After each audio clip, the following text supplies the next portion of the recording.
The wedding reception at Grandview Manor was breathtaking, chandeliers sparkling against golden light, music floating in the air. But all I could see was the little card in my hand that read Table 12, the singles table, the reject corner Lydia had reserved just for me. My younger sister had always found ways to remind me I was 32, single, and, in her words, running out of time. Ever since she got engaged to Richard, a wealthy investment banker, she treated my love life or lack of one as her favorite punchline. At family dinners, she'd smirk and say things like, "Maybe try dating apps again, Hannah. You can't be picky forever." Our mom would nod, our dad would awkwardly change the subject, and I'd sit there feeling smaller each time. The morning of her wedding, Lydia called me with her trademark fake sympathy.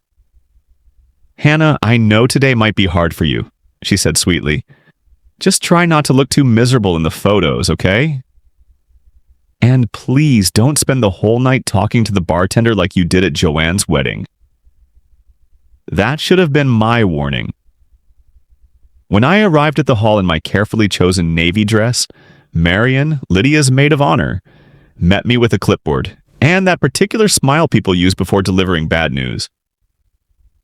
"Let me show you to your table," she said, guiding me straight to the back corner near the kitchen doors. My companions?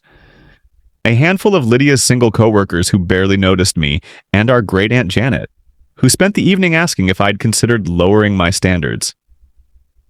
Humiliation only escalated from there. During family introductions, Lydia grabbed my arm and paraded me in front of Richard's polished relatives. "And this is my sister Hannah," she announced. "She's our little career woman, still focused on work instead of finding someone special." Their polite smiles felt like knives. One aunt even patted my arm and suggested I try church groups. Lydia laughed, a sharp laugh meant to sting, then added, "Hannah's very independent," making independence sound like an incurable disease. For the next hour, I endured a parade of advice and pity. Richard's business partner told me to lower my expectations. A family friend shared how his spinster aunt finally found love at 50 with a widower who had 6 kids. Even the photographer wouldn't stop asking if I had a +1. The breaking point came with the bouquet toss. I tried to hide, but Marion dragged me out to the dance floor and shoved me among giggling 20-somethings. Lydia smirked, looked right at me, and hurled the bouquet deliberately in the opposite direction. A 24-year-old cousin caught it. "Looks like Hannah will have to wait a little longer," Lydia announced as laughter rippled across the room. It was glass scraping against my pride. I slipped back to my corner table, fighting back tears and ready to leave before Lydia could see me cry. That's when I heard a quiet voice behind me. "Act like you're with me." I turned and saw him, a man in a perfectly tailored charcoal suit, tall, confident, with dark hair and kind eyes that carried a spark of mischief. He slid into the chair beside me with practiced ease. "I'm William. Richard's cousin from Boston, and you're Hannah, the sister who apparently needs saving from eternal spinsterhood." Despite my misery, I laughed. He draped his arm casually along the back of my chair and leaned in as if we'd known each other forever. Instantly, heads turned. Across the room, Lydia froze mid-conversation, her smile faltering. She excused herself and came marching over. "Hannah, I didn't know you knew William," she said, voice brittle under its sweetness.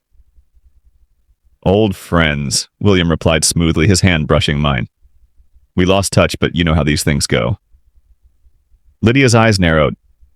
"Really? Hannah never mentioned you. I found my voice."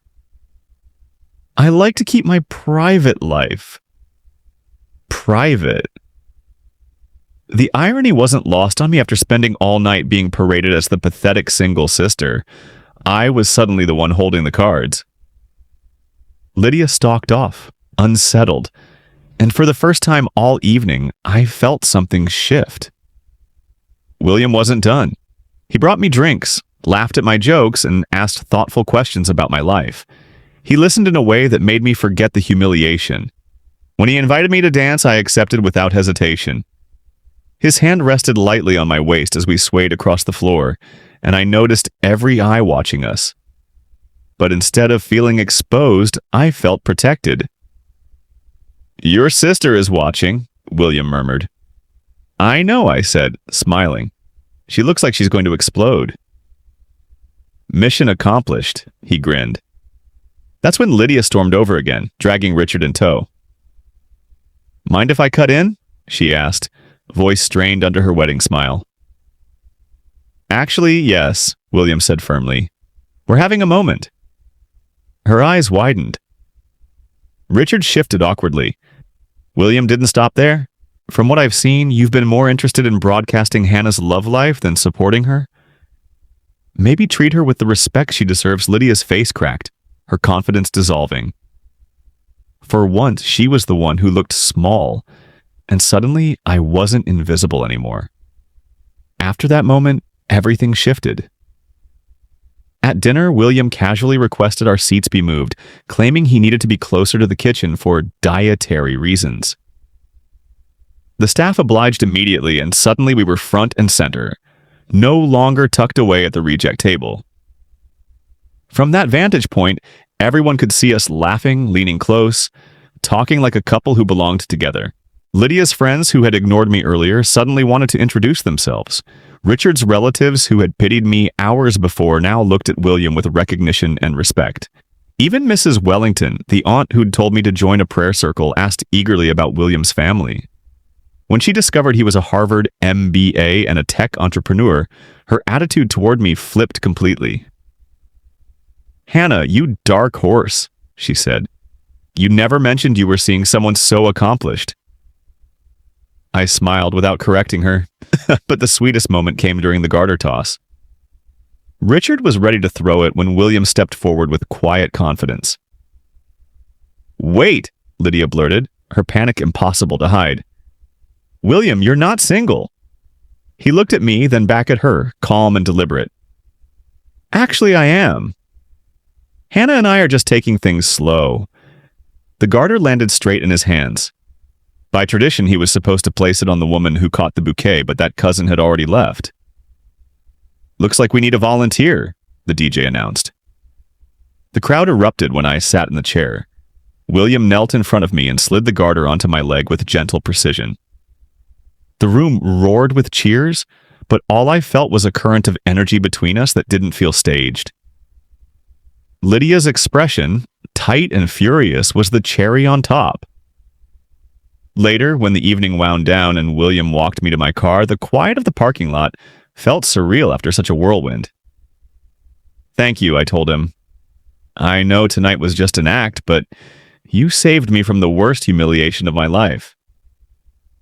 He looked at me steadily. "What makes you think it was just an act?" My heart stuttered. "Because you don't even know me." "I know enough," he said, stepping closer. "I know you're kind, even when people don't deserve it. I know you're strong enough to endure what your sister put you through without breaking. I know you're beautiful inside and out. And I know your sister is a fool for not seeing how lucky she is to have you as family." His words melted the shame I'd been carrying all night. He handed me a card with his number written on the back. "If you want to see me again, not for revenge, not for show, just because you want to call me." My hands shook as I took it. "What if I want to call you tonight?" He smiled, the same confident smile that had steadied me hours earlier. "Then I'll answer." 3 months later, William and I were officially dating. 6 months later, we moved in together. And exactly 1 year after Lydia's wedding, he proposed in the same hotel where we'd first met. The irony was perfect. Lydia, who'd spent years making me feel small for being single, now had to watch me plan a wedding with a man who not only adored me, but came from an even wealthier family than her own husband's. But the real victory wasn't proving her wrong. It was realizing I never needed her validation in the first place.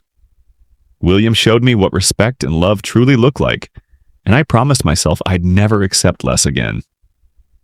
Our wedding was smaller than Lydia's, but filled with genuine joy. Lydia insisted on giving a speech as my maid of honor, rewriting history to say she always knew I'd find someone special. I didn't care, because by then I had something much more important than her approval. I had someone who saw my worth from the very beginning. Looking back, Lydia's cruelty gave me the perfect setup to meet William. She wanted me to feel pathetic, but instead she delivered me straight into the arms of the love of my life. And that's the kind of karma the universe delivers when it wants to remind you. The best revenge is living well and being unapologetically loved.